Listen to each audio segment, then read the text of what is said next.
మన గమ్యమేమిటి? మన లక్ష్యం ఏమిటి? మన దగ్గర ఈ వాక్యం ఎందుకున్నది? దీన్ని ఎక్కడి వరకు మనం తీసుకెళ్లాలని దేవుడు ఆకాంక్షిస్తున్నాడు. ఒక వ్యక్తి ద్వారా ప్రారంభించబడిన ఈ విప్లవం మన దేశంలో ఒక భాషకో ఒక ప్రాంతానికో పరిమితం అయిపోవలసిందేనా? దీని కొరకు మనము, మన బిడ్డలు ప్రపంచంలోనికి వెళ్ళి సత్యాన్ని అందించగలిగే ప్రణాళికలు మన దగ్గర లేవా?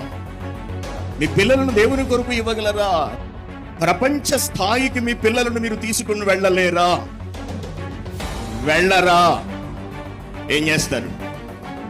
స్థితిమంతులు ఆలోచించలేరా? ధనవంతులు ఆలోచించలేరా? మీ బిడ్డల విషయమై ఒక అడుగు, బలమైన అడుగు వెయ్యలేమా దేవుని కొరకు?